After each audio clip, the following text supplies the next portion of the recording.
Hello दोस्तों, स्वागत है आप सभी का आपके अपने यूट्यूब चैनल पर। मैं सन शुक्ला आप लोगों का बहुत बहुत स्वागत करता हूं। दोस्तों, आज का ये वीडियो हमारे बीए फोर्थ सेमेस्टर के स्टूडेंट के लिए इम्पोर्टेंट होने वाला है। जी हाँ, जो भी हमारे स्टूडेंट बीए फोर्थ सेमेस्टर में हैं, अभी जिनका एग्ज़ाम नहीं हुआ या आने वाले एग्ज़ाम के लिए ये वीडियो बहुत ही महत्वपूर्ण होगा। इसमें दोस्तों आपके पेपर के बारे में बताया गया है। जी हाँ, इंग्लिश का पेपर जो है, जो अभी अभी एग्ज़ाम हुआ है कुछ दिन पहले, वही ये एग्ज़ाम पेपर है। देख लीजिए वीडियो को अंत तक कि कौन कौन से इंपॉर्टेंट क्वेश्चन थे जो एग्ज़ाम में आए हुए थे।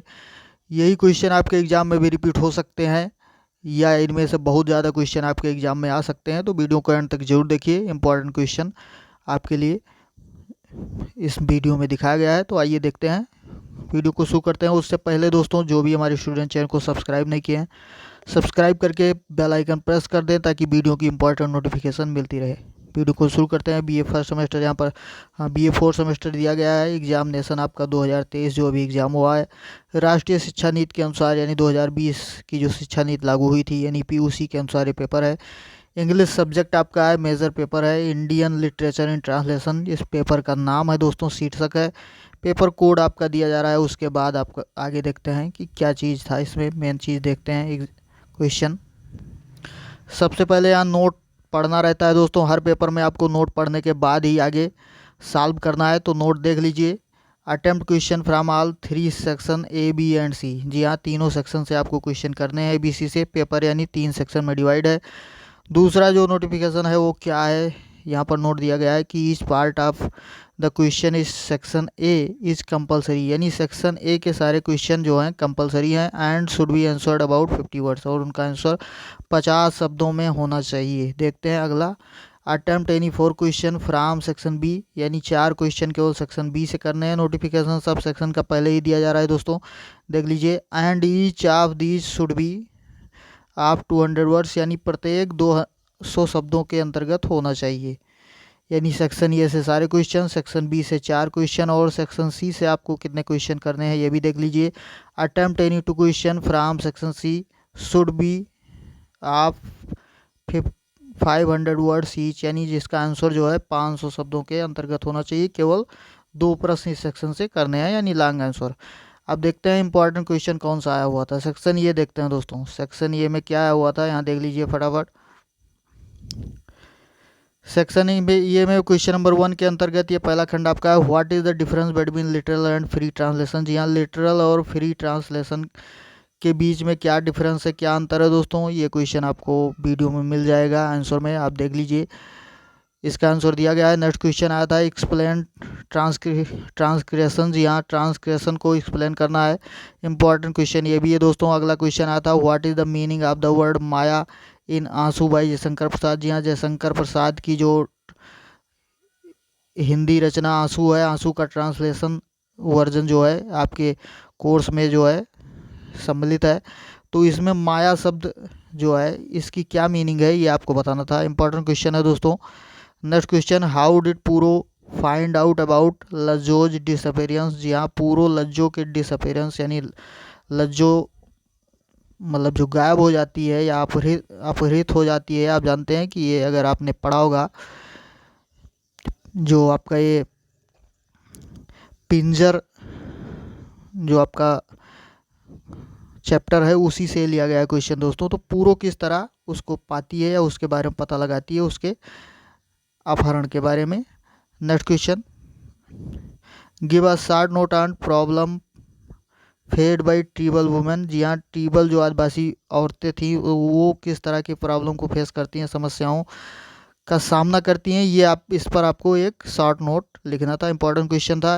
Next question, explain the theme of the fear in the story Amritsar Aa Gaya. जी हाँ, अमृतसर आ गया, जो भीष्म साहनी की स्टोरी है। इसमें जो है फियर, भय का जो विषय है उस पर आपको मतलब उसकी आपको व्याख्या करनी थी 50 वर्ड्स के अंतर्गत। इंपॉर्टेंट क्वेश्चन है दोस्तों। नेक्स्ट क्वेश्चन आया था, describe the opening scene of the play Kanyadaan. जी हाँ, कन्यादान की ओपनिंग सीन जो है उसका वर्णन करना था। ओपनिंग सीन यानी प्रारंभिक सीन, जो मतलब शुरुआती दृश्य है उसका आपको वर्णन करना था। Next question, give 2 examples from the play half way house that indicates financial crisis in the family. यानी 2 उदाहरण दीजिए, 2 उदाहरण आपको देना था किस चीज़ का दोस्तों? For the play Half Bay House. Half Bay House में जो है, जो इंडिकेट करता है, प्रदर्शित करता है financial crisis in the family, यानी परिवार के फाइनेंशियल क्राइसिस, जो आप कह सकते हैं कि जो इकोनॉमिकल प्रॉब्लम जो थी उसको दर्शाता है। क्या चीज़ है? मतलब एग्जाम्पल दीजिए कि जिससे इसका पता लगे। Next question, discuss the concept of nation worship in the home and the world. Home and the world जो आपका ये चैप्टर है, इसमें जो नेशन वर्शिप यानी राष्ट्र पूजा या राष्ट्र प्रेम का जो कॉन्सेप्ट है, विचारधारा है, कॉन्सेप्ट है, उसका वर्णन करना था आपको। नेक्स्ट क्वेश्चन आता है, write a note on the day translation application. जी हाँ, दैनिक ट्रांसलेशन एप्लीकेशन का क्या करना है, उस पर आपको एक नोट लिखना है, यानी दैनिक अनुवाद एप्लीकेशन पर एक नोट लिखना था। नेक्स्ट देखते हैं दोस्तों, सेक्शन बी में कौन कौन सा इंपॉर्टेंट क्वेश्चन आया हुआ था। पहला क्वेश्चन था कि explain the following with reference to the context. जी हाँ, संदर्भ सहित व्याख्या करने के लिए प्रश्न आया हुआ है। कौन सा आया हुआ है, कौन सा पैसेज है, देखते हैं। ये पैसेज आया हुआ था दोस्तों पहले दूसरे क्वेश्चन में, in this piteous hurt now the cripple ragini plays why does the moan of its notes swell with an endless ache. यानी ये स्टेंजा आप कह सकते हैं, ये पोएम का स्टेंजा है दोस्तों, ये आया हुआ था। इसका क्या करना था, रेफरेंस लिखना था और संदर्भ मतलब व्याख्या का एक्सप्लेनेशन इसका लिखना था, एक्सप्लेन करना था। तो इस संदर्भ के लिए जाने रहिए दोस्तों, ये आपका चैप्टर जो आंसू है जयशंकर प्रसाद का, उसी से लिया गया है, तो ये जाने रहिए, इसका आपको एक्सप्लेन करना था। नेक्स्ट क्वेश्चन आया हुआ था तीसरा, इसमें भी वही करना था, explain the following with reference to the context, यानी इसमें भी वही काम करना है, संदर्भ सहित व्याख्या करनी है। आया हुआ था, क्या पैसेज आया था दोस्तों, क्या स्टेंजा आया था, O servant where dost thou seek me, lo I am beside thee, I am neither in temple nor in mosque, I am neither in Kaaba nor in Kashi, neither I am in rites and ceremonies nor in yoga and renunciation, if thou art a true seeker thou shalt at once see me thou shalt मी। यानी ये आपका आया हुआ था, ये भी आपका एक पद्यांश है, पद्यखंड है दोस्तों, और ये आपका कबीर जो आपका चैप्टर है, रविन्द्रनाथ टैगोर जी द्वारा इसको ट्रांसलेट किया गया है कबीर के ऊपर, तो वही उसी से लिया गया है दोस्तों कि इस पोएम में क्या बताया जा रहा है, ये संदर्भ सहित आपको व्याख्या करनी थी। नेक्स्ट देखते हैं कि क्या आया हुआ था,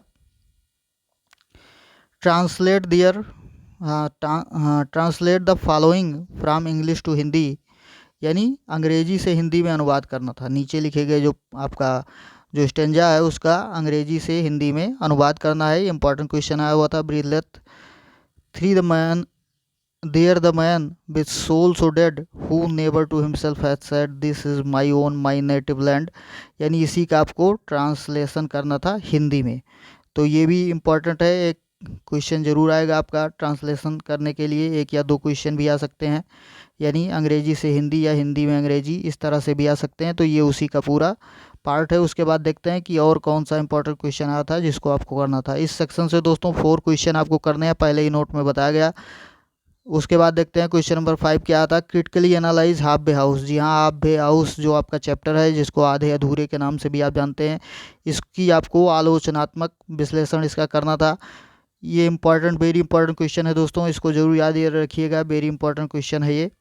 next question, write an essay on the significance of translation in multilinguistic and multicultural society in India. जी हाँ, एक निबंध लिखना था, किस चीज़ पर, सिग्निफिकेंस ऑफ ट्रांसलेशन, यानी ट्रांसलेशन के महत्व पर, अनुवाद के महत्व पर, किस चीज़ में, इन मल्टीलिंग्विस्टिक यानी बहुभाषी और बहुसांस्कृतिक सोसाइटी यानी समाज, इन इंडिया भारत में, यानी भारत में जो बहुभाषी और बहुसांस्कृतिक समाज है, तो उसमें ट्रांसलेशन का क्या महत्व है, ये आपको इस पर एक निबंध लिखना था। Next question, critically analyse the Amrita Pritam Pinjar in the light of partition and pain. जी हाँ, द लाइट ऑफ पार्टीशन यानी विभाजन और दर्द दुख के प्रकाश में क्या करना था, अमृता प्रीतम के पिंजर जो उनकी रचना है उसको क्या करना था, क्रिटिकली एनालाइज करना था, यानी आलोचनात्मक विश्लेषण या समीक्षा करनी थी इसकी। नेक्स्ट क्वेश्चन, कन्यादान प्रेजेंट्स सोशल रियलिज्म डिस्कस, यानी कन्यादान जो चैप्टर आपका है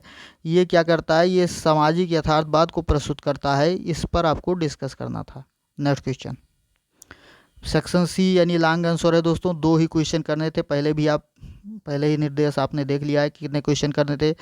प्रत्येक क्वेश्चन आपका 10.5 यानी 10.5 नंबर का होगा आपका, दोनों पर 21 नंबर मिलने थे। नेक्स्ट क्वेश्चन देखते हैं। क्वेश्चन नंबर 9 है, यानी लॉन्ग आंसर का पहला question, discuss the various philosophies of Kabir. जी हाँ, कबीर के जो विभिन्न दार्शनिकता थी उस पर आपको दर्शन थे, उस पर क्या करना था, आपको डिस्कस करना था। उसके बाद क्रिटिकली अप्रिशिएट द पोएम आंसू, यानी आलोचनात्मक प्रशंसा करनी है किस बात की, पोएम आंसू की, यानी जयशंकर प्रसाद की जो रचना है आंसू उसकी। Next question, justify the significance of the title the home and the word, यानी होम एंड द वर्ड का जो इस चैप्टर का जो टाइटल, यानी यही टाइटल है, शीर्षक है, तो इसका क्या करना था आपको, इसके महत्व को सिद्ध करना था, यानी इसके शीर्षक के बारे में वर्णन करना था। नेक्स्ट क्वेश्चन आया होता, हाउ डिड अमृतसर आ गया present the communal feeling and tension during the time of the partition of India, यानी अमृतसर आ गया जो आपका चैप्टर है ये किस प्रकार से प्रस्तुत करता है communal feeling and tension during the time of the partition of India, यानी भारत के विभाजन के समय जो कम्युनल फीलिंग थी और टेंशन था उस चीज़ को ये किस प्रकार से प्रेजेंट करता है ये चैप्टर, ये बताना था। तो ये दोस्तों इंपॉर्टेंट क्वेश्चन थे जो आपके पेपर में आए हुए थे, आपकी परीक्षा के लिए इंपॉर्टेंट हो सकते हैं। तो आज के वीडियो में इतना ही दोस्तों, मिलते हैं अगले वीडियो में। धन्यवाद, जय हिंद।